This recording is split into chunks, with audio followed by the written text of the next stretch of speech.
Hi there, welcome to my YouTube channel, and today I want to be introduce you to transfer pricing in Uganda.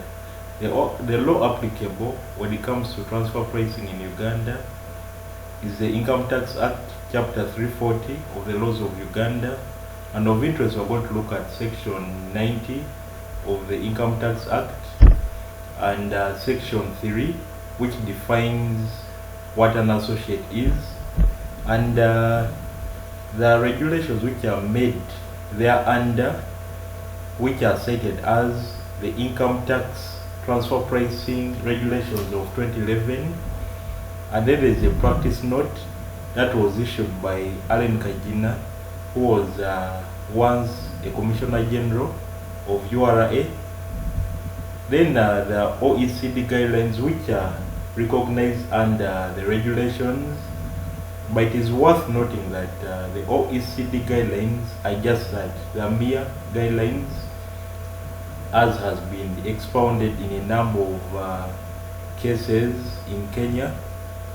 And in the event that there is a contradiction between what is stated in the OECD guidelines and what is in the Act and regulations, of course, what is in the Act is going to take precedence over what is in the guideline. And if there is any contradiction between what is stated in the Act and what is in the regulation, of course, what is contained in the Act is going to take precedence over all.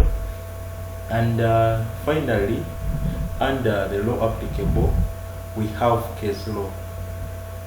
The starting point when it comes to transfer pricing in Uganda is Section 90, subsection 1 of the ITA, which empowers the Commissioner General to adjust profits accruing to a taxpayer from transactions with related resident and non-resident persons to reflect such profits that would have accrued if independent parties at arm's length conducted the transaction. Here we've seen the different terms here. We are seeing there is arm's length, and we're going to define it later on in the presentation. So what is transfer pricing? Transfer pricing is a setting of prices for transactions between associated enterprises involving the transfer of property or services.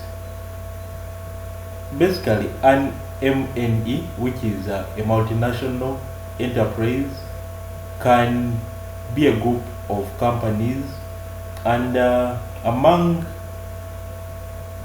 that group of companies, the individual companies.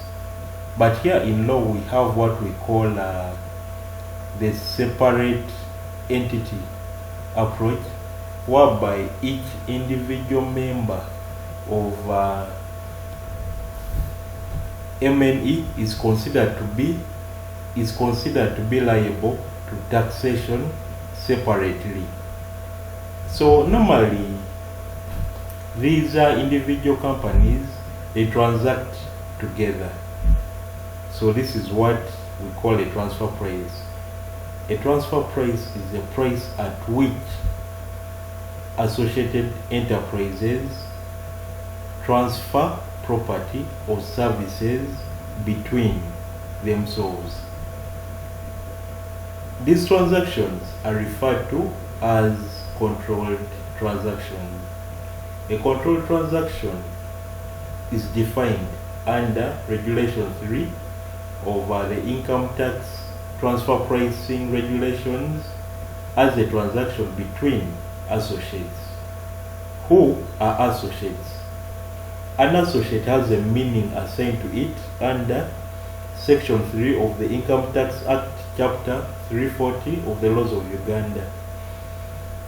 Taxpayers are deemed related under that section when a person, remember, a person is defined under the ITA to include, among others, a company, a partnership, it can be an individual, but the definition given in Section 2 of the ITA is merely inclusive. It is not exhaustive, meaning any other category of persons can fall under the act.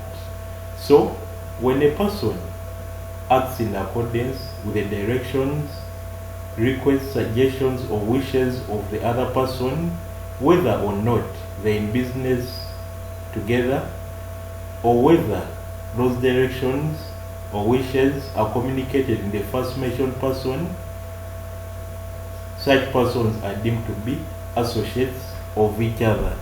This is under section 3, subsection 1 of the ITA. Branches or permanent establishments are, for purposes of transfer pricing, separate and distinct entities from the head office and are therefore regarded as related parties. An uncontrolled transaction is therefore a transaction that is not a controlled transaction. In a nutshell, a controlled transaction is a transaction between associated enterprises for the transfer of property or services. The term may also be used to denote a transaction between related enterprises which is the subject of a transfer pricing analysis. An uncontrolled transaction is basically a transaction between independent and unrelated enterprises.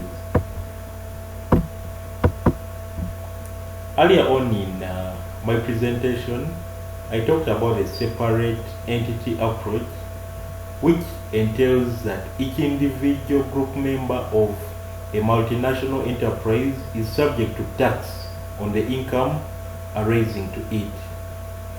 Tax authorities are fixated on whether the nature of transactions between individual members and on whether the conditions thereof differ from the conditions that would be obtained in comparable uncontrolled transactions.